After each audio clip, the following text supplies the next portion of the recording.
할렐루야. 지금 이 시간은 알레데이아 채널에서 진행하고 있는 10분 만난 시간입니다. 지난 주간에는 우리가 로마서 1장 말씀을 통해서 함께 은혜를 나눴고요. 이번 시간에는 로마서 2장 1절에서 16절 본문 말씀을 통해서 우리가 함께 은혜 나누기를 원합니다. 본문 말씀 전체적으로 이렇게 개론적으로 보면 율법이 없는 사람들, 하나님 앞에서 선을 행하지 않는 사람들은 심판받고요. 그 다음에 이제 참고 선을 행한 사람들은 하나님께서 영광과 존귀라는 상급을 주신다고 이렇게 본문 말씀이 나와 있거든요. 근데 우리 이제 율법이 있는 유대인들이야 율법을 알고 있으면서 행하지 않았으니까 법을 그 사람들이 심판받는 것은 어쩌면 당연할 수도 있습니다. 근데 율법이 없는 이방인들이 율법도 모르는데도 이 사람들도 똑같이 심판을 받는다고 나와 있거든요. 그래서 조금 억울하겠다는 생각이 드는데 그게 바로 이제 로마서 2장 12절 말씀입니다. 무릇 율법 없이 범죄한 자는 또한 율법 없이 망하고, 이방인들이죠. 또 무릇 율법이 있고 범죄한 자는 율법으로 말미암아 심판을 받으리라. 그러니까 율법 없는 이방인도 잘못된 일을 했을 때는 율법 없이 그냥 망하는 거고요. 율법이 있으면서도 범죄한 자, 유대인 같은 경우는 그 율법 때문에 심판을 받는다는 거 너무나 지극히 당연한 말인데, 우리 이방인들 같은 경우 예수를 믿지 않고 하나님의 법을 모르는 사람들은 조금 억울하겠다는 생각이 들었는데 사실은 그렇지가 않습니다. 로마서 2장 15절 말씀을 보면 이런 이들은 그 양심이 증거가 되어 그 생각들이 서로 혹은 고발하여 혹은 변명하여 그 마음에 새긴 율법의 행위를 나타내느니라. 이방인들요, 세상 사람들은 하나님의 법은 모를지라도 그 사람들 속에서는 하나님이 양심을 주었기 때문에 그 양심이 그들의 행위를 판단한다는 그 얘기입니다. 양심이 있기 때문에 우리가 짐승하고 다른 거는 우리 인간들에게는 양심, 선과 악을 분별할 수 있는 이 양심이 있기 때문에 그 양심 때문에 그 사람들은 판단받을 수 있다는 거. 그래서 옳은 일을 행하지 않았을 때 심판받을 수밖에 없다는 것을 우리 본문 말씀을 통해서 우리가 알 수가 있거든요. 그렇다면 자, 이 양심이 어떻게 들어갔는지 양심의 기원을 우리가 한번 살펴봐야 되겠죠. 유대인 같은 경우는 선악을 구별할 수 있는 것을 하나님께서 말씀으로, 계시로, 법으로 직접 주어줬습니다. 그래서 이 사람들은 아주 특별하게 은혜를 받은 민족이지요. 로마서 1장 32절 보면 이 같은 일을 행하는 자는 사형에 해당한다고 하나님께서 정하심을 알고도 자기들만 행할 뿐 아니라 또한 그런 일을 행하는 자들을 옳다 하느니라. 이 같은 일 뭐예요? 저번 시간에 우리가 나눴던 거, 하나님을 마음에 두지 않았을 때 영적으로 타락해서 우상을 섬기고 정신적으로 타락했을 때 여러 가지 악행들, 시기심과 교만과 다른 사람들을 악행하는 그런 일들이 벌어지고요. 그 다음에 우리가 육체적으로 타락해서 동성애를 한다든지 이런 여러 가지 악한 일들이 나오는 거, 이 같은 일을 행하는 거 분명히 잘못되었고 사형에 해당한다고 누가 정해줬습니까? 하나님께서 정해줬다는 겁니다. 유대 민족들에게는 그 올바른 기준, 선과 악에 대한 기준을 하나님께서 유대인의 마음속에 양심에 심어주어서 이 사람들은 처음부터 그것을 알고 있었다는 겁니다. 유대인들에게는요. 근데 일반인들, 믿지 않는 이방인들은 어떻게 그 양심이 기능할 수 있는가? 그거는요, 그 사람들은 물론 직접적으로 하나님이 말씀을 주시지는 않았습니다. 그렇지만 일반인들 속에서는, 우리 세상 사람들 속에서는 우리가 일반적으로 알 수 있는 일반 계시로 하나님께서 그 사람들에게는 금지라든지 법을 주었습니다. 무슨 얘기냐면요, 이건 정신분석적으로 설명이 가능한 부분이거든요. 일반 세상 사람들은 가족 구성원이라든지 사회 구성원들이 아이가 한 3살 이후부터는 네 맘대로 살아서는 안 돼, 이것은 지켜야 돼, 이것은 하지 말아야 돼 하면서 말을 해준다는 겁니다. 아버지들이, 사회 구성원들이 그 아이에게 법의 기능을 해서 옳고 그름을 가르쳐주면서 이 아이들의 초자와 양심 발달을 만들어준다는 그 얘기입니다. 그러니까 이거는 동물하고 틀린 거죠. 인간 사회에게만 있는 하나님이 주시는 일반 계시로 우리에게는 양심의 기능이 인간들에게는 있다는 그 얘기예요. 그러니까 어떻습니까? 우리 일반인들도, 예수를 믿지 않는 사람들, 하나님의 법을 모르는 사람들도 내 양심에 새겨진 법을 따라서 그 사람들도 선과 악을 구별할 수 있는 기능들을 가지고 있다는 그 얘기입니다. 자, 그러면 양심이 어떤 역할을 하는지 우리가 또 한번 살펴봐야 되겠죠. 자, 첫 번째는 하나님은 인간에게 심어준 양심을 따라서, 하나님이 우리 인간에게 양심을 심어줬죠. 믿는 자나 믿지 않는 자에게나 다 양심이 있습니다. 그래서 인간들은 직관적으로, 본능적으로 선악을 알아요. 사람을 죽이는 게 나쁘다는 걸 알고요. 남의 것 훔치는 게 그것이 악하다는 거 알고 싫어합니다. 안 하려고 합니다. 선한 일, 덕행을 하고 자선을 하고 그 다음에 남을 배려하는 것들이 이것이 선한 일이라는 것을 알고 우리가 그렇게 살려고 노력을 합니다. 우리 인간이라면 본능적으로 직관적으로 선악을 알 수 있는 기능, 우리 양심이 있기 때문에 알 수 있는 겁니다.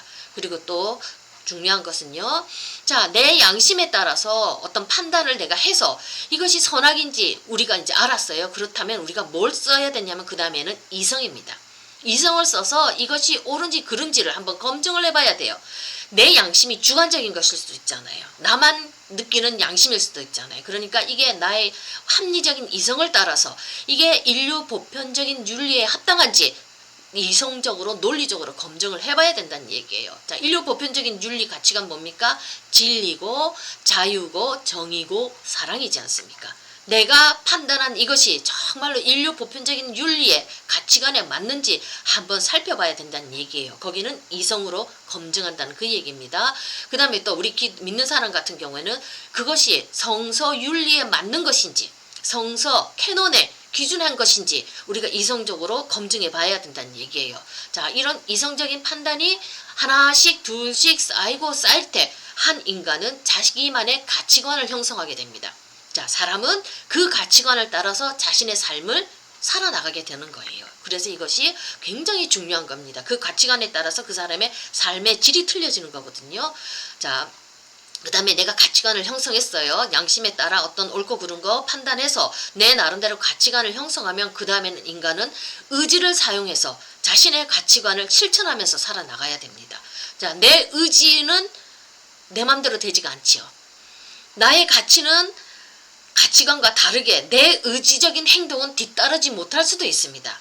자, 내 가치관은 인간의 존엄성을 지켜야 되고 내 가치관은 윤리를 지켜야 되는 것이고 남의 것을 가져가서는 안 되는 것이고 내 가치관을 예수를 믿으면은 사회에 나가서 술도 먹어서는 안 되고 담배도 펴서도 안 된다는 나름대로 자기의 윤리와 가치관을 가지고 있는데 자, 이 가치관을 사회에 나가서 그대로 내가 신앙의 가치관을 실현하면서 살 수 있는 게 그렇게 만만치가 않습니다.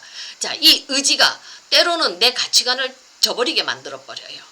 내 가치관을 따라 살아가지 못하도록 만들어버려요. 가치관하고 위배되는 행동을 하도록 내 의지가 따라가지 못할 때가 많습니다. 이 때문에 우리가 양심의 갈등을 느끼고 괴로워하잖아요.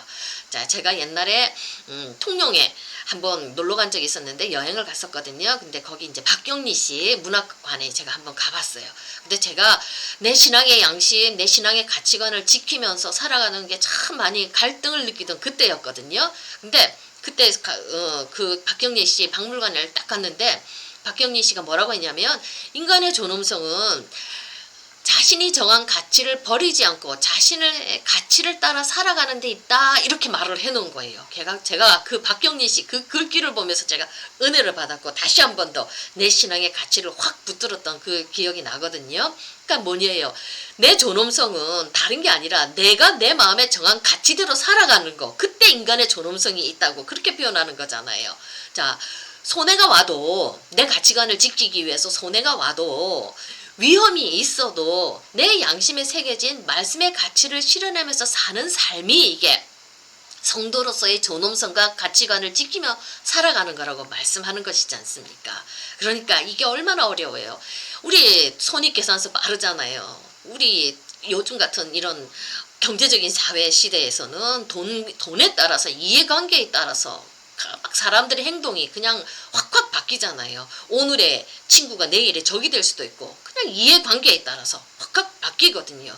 근데 우리 하나님의 말씀은 뭐라냐면 이해관계에 따라서 손해가 올 때도 내가 지니고 있는 이 말씀의 가치관을 저버리지 않고 사는 것이 그것이 바로 참된 신앙의 양심을 따라 사는 거라고 이렇게 말씀해 주고 있지 않습니까?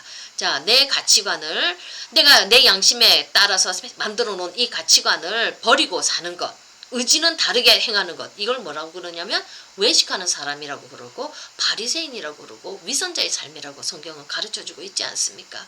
자, 양심을 지키고 사는 삶의 결과가 이렇게 쉽게 빨리빨리 결과가 좋게 나오는 건 아닙니다. 손해도 감수해야 되는 것이고요. 그만큼 양심을 지키고 사는 것이 어렵습니다. 그래서 본문에서도 참아야 된다고 말씀해주고 있거든요. 자, 그렇게 참고 선을 행할 때, 내 양심을 따라 살아갈 때 어떤 결과가 나오는지 한번 볼게요. 자, 하나님께서 각 사람에게 그 행한 대로 보응을 해주시는데 로마서 2장 6절 말씀에서요. 어떻게 했느냐면 선을 행하는 사람에게는 그에 상당한 보상을 주십니다. 로마서 2장 7절 말씀. 참고 선을 행하여 영광과 존귀와 썩지 아니함을 구하는 자에게는 영생으로 하시고, 또 2장 9절 말씀에는 선을 행하는 각 사람에게는 영광과 존귀와 평강이 있으리니 먼저는 유대인에게요 그리고 헬라인에게며. 자, 선을, 내 양심의 선을 그대로 참고 행하는 사람에게는 영광과 존귀와 평강이 있다고 했습니다. 이거는 유대인에게나 이방인 헬라인에게나 똑같이 주어지는 하나님이 주시는 보상입니다. 자, 그러면 지키고 사는 사람만 있는 것은 아니죠. 어떤 위기가 올 때 이해관계에 따라서 내 양심을 저버리고 내 의지가 다른 곳을 갈 때가 있습니다. 위선적인 행동을 할 때가 있습니다. 그런 사람들에게는 어떤 게 따라오는가 본문 말씀에 또 나와 있어요. 로마서 2장 8절에서 9절을 보면 오직 당을 지어 진리를 따르지 아니하고 불의를 따르는 자에게는 진노와 분노로 하시리라. 악을 행하는 각 사람의 영에는 환난과 곤고가 있으리니 먼저는 유대인에게요 그리고 헬라인에게며. 유대인이나 율법이 있는 유대인이나 율법이 없는 헬라인에게나 양심을 저버리고 악을 행하는 사람에게는 환난과 곤고가 있다고 합니다. 잘 되는 것 같으나 내 마음에 평안이 없는 겁니다. 곤고하고 고통스러운 겁니다. 자, 그런데 이 양심을 저버리는 것, 우리 양심의 소리는 쉽게 무시하기가 쉽습니다. 아주 세미한 소리로 들리기 때문에 쉽게 저버릴 수가 있어요. 한 번 저버릴 수 있고 두 번 저버릴 수 있고 자꾸 양심을 저버리는 행위가 반복될 때 이걸 뭐라고 그랬냐면 화인 맞은 양심이라고 그럽니다. 자, 이거는 디모데전서 4장 2절에 나와 있죠. 자기 양심이 화인을 맞아서 외식함으로 거짓말하는 자들이라고 그렇게 얘기하죠.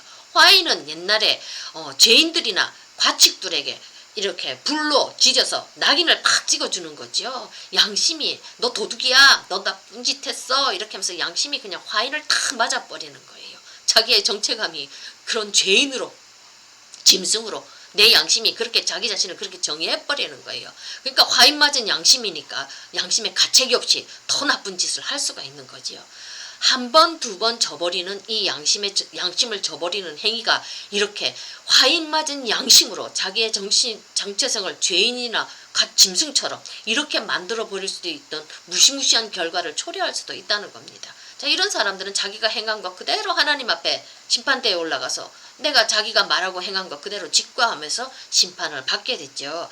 자, 본문 말씀을 통해서 우리가 알 수 있는 것은 내가 내 양심을 저버리는 행동을 할 때는 화인맞은 양심이 되어서 정말 비인간적으로 인간의 존엄성을 버리면서 사는 그런 지경에까지 우리가 떨어질 수가 있지만 조금 어렵지만 조금 힘들지만 우리가 참고 선을 행하면서 내 양심을 따라 살아갈 때는 하나님으로부터 큰 축복이 있다는 것을 우리가 본문 말씀을 통해서 배울 수가 있었습니다. 오늘은 여기까지 하고요. 내일은 다음 절 이어서 함께 우리 말씀을 나누도록 하겠습니다. 감사합니다.